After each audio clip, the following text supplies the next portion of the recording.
الحرم والفؤاد ملهوف، ادعوني زر عرفات والسنادل. ويوم عرفة ده بقى يوم الفرح الكبير. في يوم عرفة وقد كادت الشمس أن تثوب، قال النبي صلى الله عليه وسلم: يا بلال أنصت لي الناس. فقال بلال: معشر المسلمين أنصتوا لرسول الله صلى الله عليه وسلم. فقال الحبيب المصطفى صلى الله عليه وسلم: معشر المسلمين أتاني جبريل من ربي آنفا فأقرأني من ربي السلام وأخبرني بأن الله قد غفر لأهل عرفات ولأهل المشعر الحرام وضمن عنهم التبعات. يعني أنا أخذت مال فلان أو خط في أرض فلان، الله عز وجل يعوضه من عنده من خيره في الآخرة إن شاء الله لأدخل الجنة نقيا طاهرا بإذن الله عز وجل. فقام عمر فرحا مسرورا فقال: يا رسول الله، هذه لنا خاصة عشان انت بيننا واحنا معاك أم للناس عامة؟ فقال صلى الله عليه وسلم: هذه لكم ولمن أتى بعدكم إلى يوم القيامة. فقال عمر: كثر خير الله وطاب، كثر خير الله وطاب. عرفات هذا أفضل يوم في السنة، أفضل يوم في العمر، ما طلعت الشمس ولا غربت على أفضل من يوم عرفات.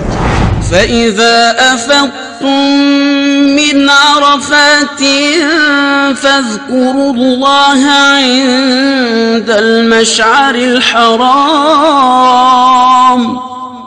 واذكروه كما هداكم وإن كنتم من قبله لمن الضالين.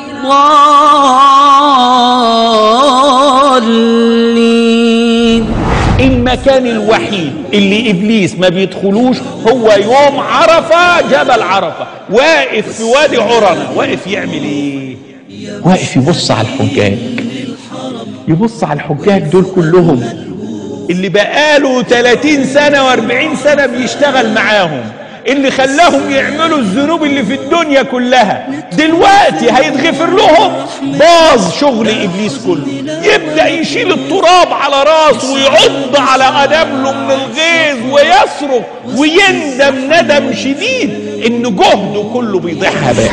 ولذلك ما رؤي الشيطان أخزى أبدا مما رؤي في يوم عرفات. عندما تشعر أن الجميع جاء إلى عرفة مثلا وهو يحدوه أمل المغفرة، لازم كل الناس يوم عرفة ده يعتقد إنه غفر له.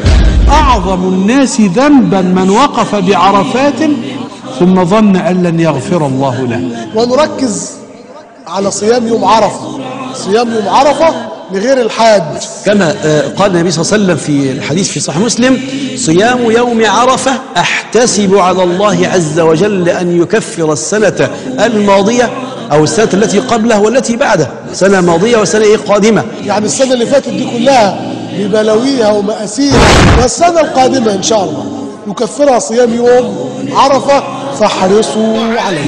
بما فيها من خيرات ورحمات، ولا ينتبه كثير من المسلمين والمسلمات إلى فضل هذه الأيام الكريمة التي أقسم بها في القرآن رب الأرض والسماوات. فقال جل وعلا: والفجر وليال عشر والشفع والوتر والليل إذا يسر. الآيات.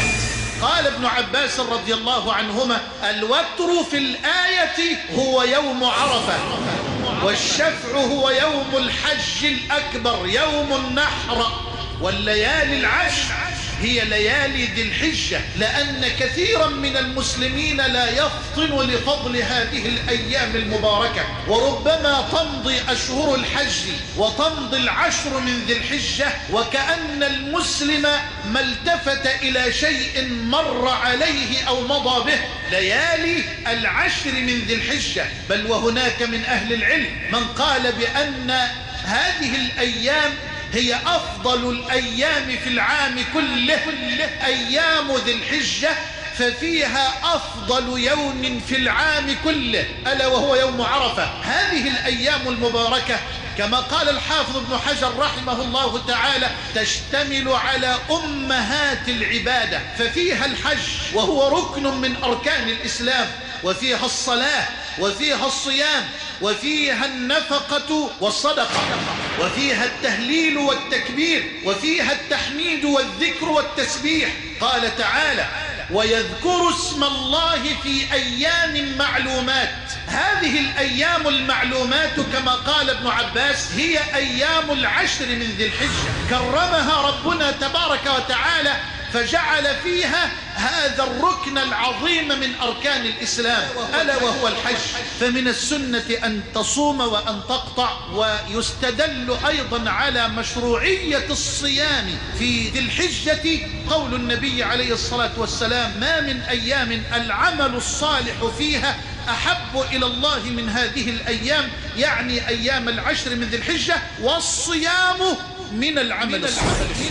والعمل الصالح لا حصر له ولا منتهى لحده، كل عمل تصدق فيه النية وتبتغي به وجه رب البرية ويكون موافقا لهدي سيد البشرية فهو عمل صالح مرضي عنه من الله جل وعلا، أيا كان هذا العمل. التوحيد، الصلاة، الصيام، الزكاة، الصدقة، الحج، العمرة، ما أنت فيه الآن من طاعة، الإنفاق في سبيل الله، الإحسان إلى الفقراء واليتامى والأرامل والمساكين، الدعوة إلى الله، الأمر بالمعروف بمعروف، النهي عن المنكر بغير منكر، إلى آخر هذه الأعمال. بر الوالدين، صلة الأرحام، زيارة المقابر، زيارة المرضى. وإن لم تجد عملا قط فكف أذاك عن الخلق فهذا من أعظم الأعمال الصالحة. روى الإمام أحمد والترمذي بسند صحيح من حديث أنس أنه صلى الله عليه وسلم قال إذا أراد الله بعبد خيرا استعمله.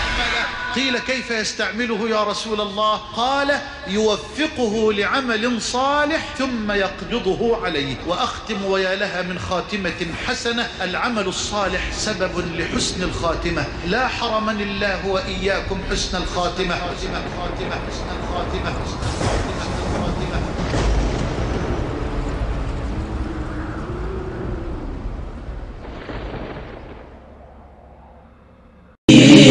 للحرم والفؤاد ملهوف ادعوني زر عرفات والسناد نطوف والسناد نطوف والسناد نطوف